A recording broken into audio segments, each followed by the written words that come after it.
Hello and welcome to the Gladys channel. In case you're new here, this is a gaming YouTube channel. I post content every Monday and Thursday at 3 p.m. Pacific Standard Time. However, this is a special occasion. During the Back 4 Blood Alpha, I am posting Back 4 Blood content every day the alpha is out. So as long as the alpha is out, stay tuned for more Back 4 Blood content. If you like the content, please leave a like down below, comment, and subscribe. I would really appreciate that. Give me your thoughts on the video. I'm always trying to improve. The other content I've posted has been gameplay footage, but I'm going to today go through every single card there is in Back 4 Blood. I am going to be reading through every card and giving my initial impression, my general thoughts on them. A couple things to note, I haven't used every card in the game, but I'm going to still give my initial impression and why I maybe chose a different card over it. I'll also give my general thoughts on the card based on Classic difficulty, Survivor, and Nightmare difficulty, because obviously some cards are way better in certain difficulties than in others. Okay, we're going to go ahead and start with the Reflex category. Card number 1, Cross Trainers, plus 10% stamina. Giving plus 10% stamina is generally pretty good. I would say not so much if you're playing a character like Holly, who gets the bonus from killing Horde, but this is an okay choice. I could see why somebody would pick it. I would probably pick the one that gives 10% stamina to the entire team over this one, though. Also, another thing to note, as of the alpha, there's a decent amount of builds you can kind of work around, so if you have a build that's revolving around having a bunch of stamina, obviously this would be a better card to choose.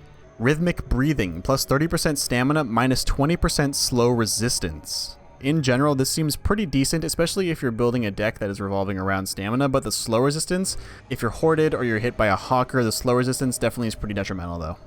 Reload Drills, plus 10% reload speed. This card seems okay. I think that getting the quick mag attachment kind of is fast enough, but if you really wanted to reload extremely fast, this is probably an okay choice. I wouldn't pick it though. Mag Coupler, plus 30% reload speed, but it disables aim down sights. I haven't tried this one, but it's because I didn't really want to, because aiming down sights can be pretty useful.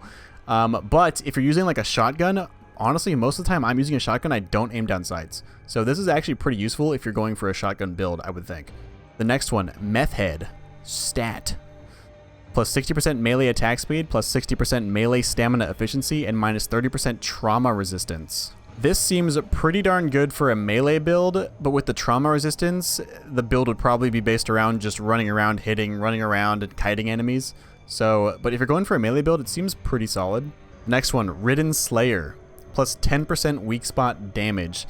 Having higher weak spot damage isn't necessary on difficulties like Classic, but if you're playing on Survivor and Nightmare, it's definitely pretty useful, especially if you're stacking it with the next one, Reckless Strategy, to have 30% weak spot damage. That's pretty darn good. With Reckless Strategy, the 20% weak spot damage, I think definitely more than makes up for the damage resistance, and this stacked with Ridden Slayer is actually would probably be pretty good. I don't stack them, but if you did stack them, Shooting Gloves, plus 10% weapon swap speed. This one's kind of interesting because if you're going for reload speed and you wanted to just max out how fast you reload, you go with Mag Coupler, you get the quick mags. I don't think Shooting Gloves is necessary, but if you use the card that we're going to get to eventually that makes it so that when you swap weapons you reload, then weapon swap speed would be pretty useful. However, I wouldn't put this in any deck. Any of my decks currently, I don't use Shooting Gloves, so... Next one, Smelling Salts, plus 25% revive speed. This isn't really useful at higher difficulties, but on Classic, when people are getting downed a lot, incapacitated, it's pretty useful. So if you're playing on Classic, Smelling Salts, pretty good. Dash, plus 5% movement speed. I don't think this is really that great, especially since you're mostly going to be moving with your team. I usually don't like to have movement speed as a buff when you're playing with friends or in a 4-stack or even just going into quick play with randoms. Having fast movement speed motivates me to just kind of run ahead and leave my team behind. So I usually don't go with movement speed, but if you want to go for a really fast movement speed build to kite enemies and run around the ogre and whatnot, then go for it. Go for it. Superior Cardio, plus 15% sprint efficiency. So this basically, as far as I know, means that when you're sprinting, it uses 15% less stamina to sprint, which is pretty solid, especially in moments where you're trying to run past the ogre, especially like in Act 1, Chapter 2. Is it 2 or 3? When you're running into the underpass in the underground tunnel, that'd be pretty useful, especially when the team is trying to get to that door. But then again, like I said, if you just have one really fast character, they're more likely to just run ahead and get to the end, and then the team kind of goes down and they're in the head, they're ahead by themselves. So, up to you. Breakout. Automatically break out of a grab 1 time per level. This is very, very good, especially on higher difficulties like on Nightmare. There's been multiple situations where 3 of us die. There's 1 person running for the safe room, and they just get webbed by the Hawker, and then that's it. So this is very useful. It's a really good card. Really good card. Combat Knife. Turns your bash into a knife that counts as a melee weapon. This card is, I think, is really, really great. But turning your bash into a knife is extremely useful because the bash by itself does not do that much damage. Like sometimes you'll punch a common or you'll punch something like 6 times and it still won't die. So having that melee as a knife, having the bash as a knife is extremely useful. Next one, Dance All Day. Plus 10% movement speed, no movement penalty for strafe and backpedal. It also disables sprint. So I don't think this card is very good, like I said, especially for team play. Like I said, I don't like having someone, unless you're just using it to kite, having really high movement speed, I think motivates to run forward. And also having sprint disabled, I think this would only really make sense if you're using this and like 3 other cards that give movement speed buffs, you know, so then you don't really ever have to sprint. Team Stamina, plus 10% team stamina. This card applies to you and your teammates. This card is very good. In team play, it's great. Having the extra stamina is very useful. I would say that having the plus 10% like team health is better than this. I wouldn't say this fits necessarily in every deck, but honestly, if you're just going for like a support, you're trying to help the team out as much as possible, having team stamina is a pretty solid choice most of the time. Uzi grants you an Uzi starting weapon. This is a loadout card, which I would recommend to everybody to have a loadout card that gives you a weapon, because I've been in situations where I have a deck that doesn't give me a weapon to start out with, like I don't have a loadout card, and we don't find a weapon for like more than half the campaign. So I would definitely recommend everybody to use a loadout card. The Uzi, I think, is a decent weapon. However, I would pick other loadouts over the Uzi. Pep in your step. Precision kills grant you 10% movement speed for 4 seconds. This is pretty decent, especially for kiting. But then again, back to the movement speed idea, I don't think it's necessary. But if you have a deck that's, like I said, built around movement speed and you want to just go fast all the time, you want to Sonic through the levels, then it's pretty, I'd say, yeah, I mean, go for it. Utility Scavenger. You can sense nearby utility accessories. More utility accessories spawn. This is pretty decent. But once you and your team know kind of where everything is spawning, because like things change spawns, but after a while you kind of get a sense for where things spawn anyway, so you're most likely going to check those areas unless you're trying to rush through a certain area. So I don't think this is extremely useful as of right now. Alright, moving into the discipline cards. Ammo pouch, plus 10% ammo capacity. I don't think this is really that great. I don't know what else to really say about it. Ammo is not really that, ammo's hard to come by, but if you're coordinating with your team and you just drop the ammo you're not going to be using throughout the campaign, ammo's not a huge issue from my experience. So I don't think ammo pouch is really that useful. But hey, if you think differently, let me know in the comments. I could use objectivity to kind of form an opinion, but at the end of the day, it's still an opinion. So let me know if you think differently down below in the comments below. Front sight focus, plus 10% accuracy. I think having the 10% accuracy bonus is pretty decent. I just don't think it's enough to really warrant picking it over other cards. However, if you stack it with quick kill and you just go for as much accuracy as possible, and you don't have to aim down sights ever, that might work out better. Well, it will work out better, but then again, since it's, every card you pick in a 15 card deck, you're not going to be using all of them. So keep that in mind. If you're going to stack cards, like stacking all the movement speed cards, you might not get all of them, so your ideal deck might not happen. So just keep that in mind when you're stacking cards. I don't think having bonus accuracy is really that great, especially when you eliminate aim down sights. But if you're able to stack them, it might work out pretty well. I haven't been able to stack these 2 yet, though. So Antibiotic Ointment, plus 15% healing efficiency. Having healing efficiency buffs is pretty good, especially when it's stacked with Caretaker. Healing a teammate also heals you for 100% the amount healed. But if you're playing at higher difficulties, a lot of the time, especially like if you die and then they go to the next chapter, right, and then you respawn, your health is really pretty low. So a lot of times we overheal anyway, which is also why having overheal is pretty good, but I'll get to that later. So healing efficiency, generally pretty good for Classic and Survivor. For Nightmare, it could be good as well. Maybe picking like EMT bag over Antibiotic Ointment I think would probably be a better choice. But that's up to you guys. I don't really know, really. I usually don't build healing efficiency, but I could see how it would be pretty good, especially if you're able to stack. Blood Donor. As of right now, I think this is probably one of the best cards in the game. When you or a teammate becomes incapacitated, all teammates heal for 45 health over 10 seconds. This card is amazing, especially on Classic when people get incapacitated a lot. If it's a situation like Classic, somebody gets down, your team heals again, they just go down again, your team heals again. So ultimately, the health that was gained over time kind of makes up for the amount of health that was lost in terms of them going down. So this is a really good card. If I'm playing with other friends, usually the entire team has Blood Donor. I don't think it stacks, though. If it did stack, it'd be pretty overpowered. But even if it doesn't stack, I think a team should all have this, so then the chances of the team actually getting it is very high. Moving on to Caretaker, healing a teammate also heals you for 100% of the amount healed. This is also really, really great, especially in later difficulties when you're, coordinating how much health people have before you leave the safe room. It's great. Like if 2 people have full health and 2 people have half health and you have a bandage, give the person with half health bandage if they have Caretaker, and then boom, you just heal 2 people almost to full, depending on how much health they have. Hunker Down while crouching, gain 20% damage resistance and 12.5% accuracy. Hunker Down seems pretty decent. I think it would work really well with Down in Front, which we'll get to in a second, because in later difficulties when you're crouching a lot to avoid friendly fire because of Down in Front, having the crouching buffs seems pretty good. I don't currently use this in any decks, but honestly, maybe I should. That actually seems pretty good. Although 20%, yeah, that actually, yeah. Maybe I'll put it in a deck. That actually seems really good. Now that I think about it more. Martyr. When you or a teammate becomes incapacitated, all teammates gain 100% damage, 20% reload speed, and unlimited ammo for 10 seconds. This card is also very good. I would say that if you had to pick between Martyr and Blood Donor, to pick Blood Donor over this in most situations. But it's still pretty good. I think a team should definitely have this. They should strive to have this active at a certain point in the campaign. Team ammo plus 10% team ammo capacity.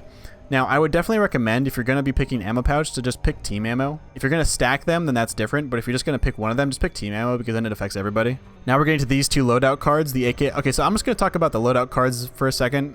These 3 loadout cards, the AK-47, the TAC-14, and the M1A. Currently in my primary deck, I have the TAC-14 as the loadout weapon because shotguns, I think, in this game are extremely good for horde clear and also killing specials. Their range also seems pretty decent. Maybe they'll lower that in the future, but right now shotguns, I think, are probably the best choice of weapon. The AK-47 is also really good. It's a viable choice for a loadout. I would definitely recommend picking either one of these over the M1A.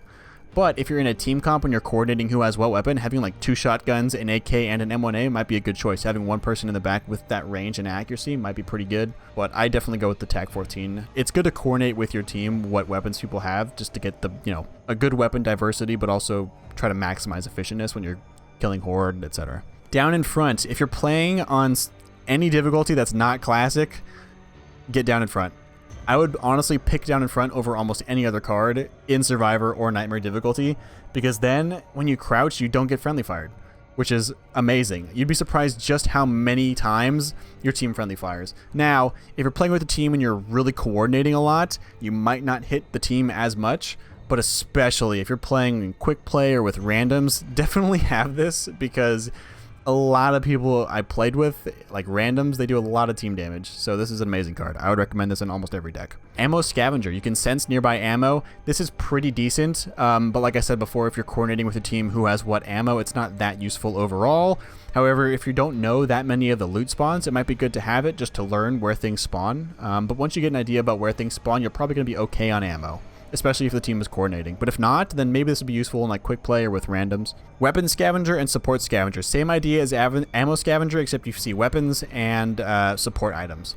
Pretty useful. I think that the Weapon Scavenger would probably be the most useful out of all of these 3, but like I said, as long as you know where things spawn in general, you're probably going to run into these things if you're at least looking for them. So I generally wouldn't recommend these unless you're trying to learn spots. Moving into Brawn. Vitamins plus 10% health.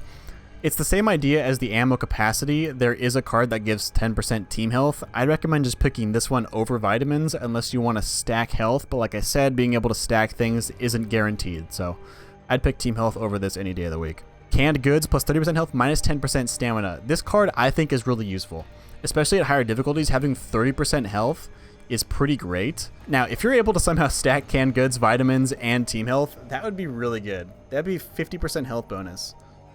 That'd be pretty good. But being able to stack those, trying to stack cards when you could be picking other cards like Blood Donor or like down in front, you know, stacking things I think as of right now isn't an amazing idea. Maybe when the base game comes out, there will be a lot more options for stacking things like this, which would be, I think, pretty cool.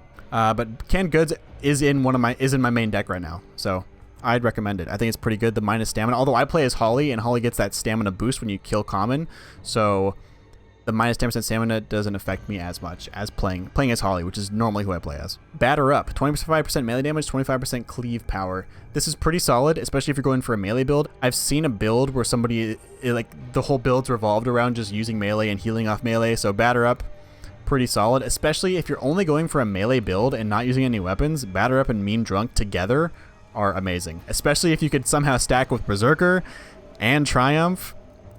Pretty solid. But stacking, like I said, not always an option. 75% melee, yeah, then it works, like I said, 75% melee damage, 75% cleave power. If you're using these together, that's 100%. That's really good. And if you're only using melee, minus gun accuracy isn't that important. So, like I just said, Berserker adds on to these other two. It's pretty darn good if you're going for that melee build. But since I generally have a melee with me, or I use Arsenal to have two primaries, I don't really go for these. I use a melee kind of if I have to. Pyro, 75% fire resistance, kills with fire grant you 3 temporary health. Pretty good. I don't think me or anybody I play with has used, like, bothers to use Pyro. I don't think Molotovs are that great right now. They're pretty okay, but they're not nearly as good as, like, in, say, Left 4 Dead 2, where, like, when you throw it, it just completely clears all horde around you. It doesn't seem that effective in this game as of right now, so hopefully they'll change that. Most of the time, I'd recommend picking Firecrackers over Pyro anyway. I don't actually know if Firecrackers counts as fire. I know it's in the name, but, like, I don't know how... I don't think it's going to be that great. Firecracker doesn't kill that many zombies anyway, so I wouldn't recommend this. Unless you're going for Molotov build, like I said. Sapper, 100% explosive damage, plus 50% explosive resistance. Yeah, this is actually something I don't know. I don't know if Pyro and Sapper, like, are Firecrackers fire and explosive, or are they just explosive? I think they would just be explosive, but let me know in the comments. I actually don't know this. I don't use either of these, because they don't seem that great when you could be using other better ones. So, the next one, Triumph, kills with a melee weapon, heal 2 health. This card is great. I love this card. If you're going for a melee build and just using melee weapons, it's even better. But even if you're just like me and you maybe have Arsenal but haven't found a primary yet and you have a melee, this is a really good choice. Especially if you cleave multiple zombies, getting upwards of like 6 to 8 health when you melee is pretty solid. But be careful though, a lot of times make sure you have a good distance between you and the horde, because more often than not, often when I hit common, they hit me too. So it's kind of like a trade anyway. So keep that in mind. But if you're able to successfully keep your distance, use the melee, this is a good choice. Team health, I already spoke a little bit about this, but yeah, I'd recommend if you want like a health buff for your team, I'd just pick this over this. Honestly, I'd probably recommend picking the team one over the individual one pretty much any time. The next one, heavy attack, charge, hold left click with melee weapons to burst forward. Charge attacks deal 100% increased damage. I haven't used this. I don't know exactly how good it is, but if you go with a melee build, I assume it would be really, really great. Don't have much else to say about it since I haven't used it. It didn't seem that great to me because I don't go for melee builds usually, so that's why. If I usually did, then I would probably have that. But Sunder, melee hits cause the target to take 20% increased damage for 5 seconds. This seems pretty darn good, but I think a lot of the time I'm not using a melee weapon anyway. Like I said, I use it when I have to. So if you're somebody like me who uses it when you have to, then I wouldn't recommend getting this, but melee build probably be great. Arsenal, you could equip a primary weapon in your secondary slot. This card is really, really great. Especially, a lot of the builds I like to go for are having 2 weapons. A lot of the time it doesn't happen though. A lot of the time, even if I have this, I don't even find a second weapon for a while, so I have to use the melee for a while. But Arsenal is really, really great. If you're not going for a melee build, I'd recommend having Arsenal, especially in quick play. But if you're playing with your team and everybody has like different weapon types, then maybe not. Maybe it wouldn't be great, but Arsenal is a really great choice, especially if you have like a shotgun and the AK, very solid. The next one, Offensive Scavenger. You can sense nearby offensive accessories. This, like the other ones, you know, whether it's sensing ammo or weapons or support items, it doesn't seem that great, especially when you generally know where most things spawn. And you're usually going to be, if you're coordinating with your team, you're usually going to be shopping in pretty much every room. All right, moving into Fortune. Grenade pouch and fanny pack. Okay, as of right now, I'd recommend having Grenade Pouch and Fanny Pack in almost any build, unless you're going for a very specialized build, like a melee build. You don't really care about offensive and supportive inventories for some reason, but they're great. Having another offensive and support inventory are phenomenal, especially for team play. If everybody in the team had Grenade Pouch and everybody had 2 Firecrackers each, I think Hoff gets another one too, but if everybody had at least 2 Firecrackers, that's amazing. You could literally, for the last part of Act 1, you could just Firecracker the entire ship part. Like, it's great. I would recommend having both of these. Fanny Pack obviously as well, just for having more bandages, more pills, etc. Finders Keepers. Pistol kills have a 2% chance to spawn ammo. I haven't used this one, so I don't really know how effective it is in-game, but what I do know is that I don't use pistols that much. I primarily play Holly, like I said, and I usually would prefer a melee over a pistol, although pistols in this game are pretty solid, actually, especially for horde clear. As long as you can hit them in the head, pretty solid. But I don't use pistols enough to actually warrant having this in a deck. If you use pistols a lot, you should probably have this, I would think. Gunslinger, when you stow your weapon, it reloads. This is pretty decent, especially when stacked with the other cards that give the card that gives the weapon swap speed. Pretty good, but I would say in general, as of right now, switching weapons, at least to me, seems pretty slow. So I would honestly just not worry about this card, because I think there are other better cards you could pick instead of this in most situations. So, Trophy Hunter. When you kill a mutation, gain 10 copper up to 300 per level. Now this one, from my experience, I can safely confirm that it does not stack. I've played with people before and multiple people have had this, but we still only get 10 copper. Unless it gives you 20 copper but only says you get 10, it only told us we got 10. So if it stacks, this would be really good if everybody on a team had it. But as of right now, I think it's really good to have maybe 2 people on a team of 4 have this, so then your chances of getting it are pretty high, and they might pick it over other choices. So it's pretty good to have 1 active, I would say. Unless they stack, then better for more. Resourceful. Your secondary weapons have unlimited ammo. At first glance, this seemed amazing. But then I thought about it more, and I'm like, I usually use Arsenal and have 2 primaries, and I usually don't use pistols, so it didn't seem that great for me. But if you, like I said, if you like using pistols, this is phenomenal. Especially if you have that automatic Glock, this would actually be pretty good. Then you can just use the automatic Glock and run around and kite stuff, so maybe that would actually be pretty good. Insurance policy, +1 extra life, lose 50 copper at each safe room. This is really useful. I would also say, if you're playing on Survivor or Nightmare, this is pretty solid. Classic, not really, because you can get incapacitated a lot and you don't have to worry about it too much. But higher difficulties, this is definitely something to think about. I don't use it in a deck. Maybe I should, though. This is actually pretty solid. Yeah, all I can say is that this card is pretty good. 1 or 2 people who I play with do use this, so... Living on a Prayer. Kills while at critical health, recover 1 health. This, I would say, is a pretty good choice on Classic and Survivor difficulty. On Nightmare difficulty, I would say it's not that useful. You could argue that it is. I just think that when you're playing like a Nightmare, when you're at critical health, you're probably going to die anyway. So unless you have like an AK and you're just like mowing down a horde, you know, doing like massive horde clear, it might help. But on Classic and Survivor, pretty decent. If I was my current deck, I don't have this, but if I was playing on Classic, I'd probably throw this in over one of the other fortune cards I have. Lucky Duck, whenever your team loots copper, you have a 35% chance to find 35% additional copper. This card standing by itself is a pretty good card, but I think most of the time, if you have a pretty solid, well-rounded deck, you're most likely not going to pick this over other cards. I think they should probably make this have like a 50% chance to find 50% more copper to make it actually compete with other really good card choices in the game. So, but if you get Lucky Duck and like 2 other cards that you're not really happy about, especially for what you're building or like what you're trying to like, you know, shift towards, then it might be good, but I would think no. Hopefully it goes to 50%, we'll see. Wake of Death, you could shoot while sprinting. I have not used this one either. It didn't seem that useful to me because I would figure while you're sprinting, your accuracy would be really low. But let me know in the comments if any of you have used this and if it's good. It doesn't seem that good to me. I don't know anybody who's used it or tried it. It just doesn't seem that good like off the bat. So this next one, Overheal. Healing that exceeds your maximum health will grant temporary health. This I think is really, really solid, especially for higher difficulties. Especially when you're in a pinch, you see a giant horde coming, you know you're probably going to take damage. It would probably be good to like use a bandage real quick and just get that extra health buffer. I would say this is pretty good in most situations, so I'd recommend having it. I currently have it in my deck, my primary deck. Copper Scavenger. You can sense nearby copper. More copper piles spawn. You know what? Now that I'm thinking about it, hang on a sec.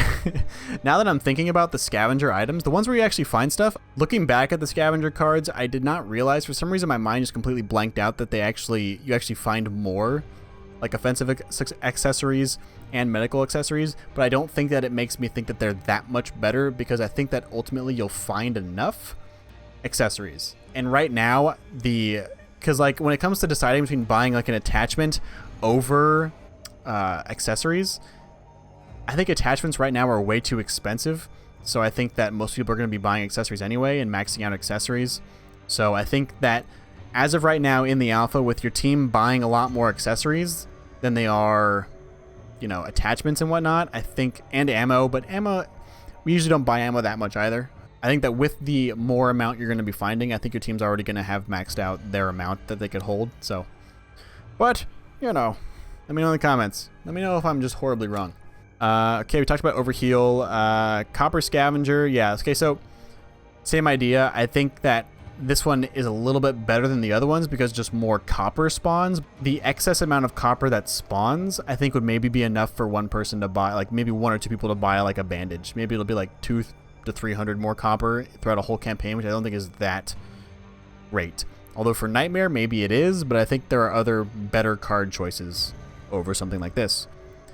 Safe room recovery. Your team heals 5 trauma damage and refills 10% ammo in each safe room. This card applies to you and your teammates. This seems pretty good. Right now I have it in my build, but we were talking about it and we're not too sure if this does stack. We don't know if this stacks. If it does stack, then it'd be pretty good if everybody has it active. But if it doesn't stack, then I don't think that it's really that useful. I think it does stack, but I don't know for sure. But we're going to be testing that out. I'll let everybody know. All right, I have went over all of the cards. Like I said, these are just my impressions on the cards when I read them and based on my experience in using them. It's all my opinion. Let me know if you think differently down below. I appreciate you all watching. I am the Gladys, and I will see you next time. Thank you so much.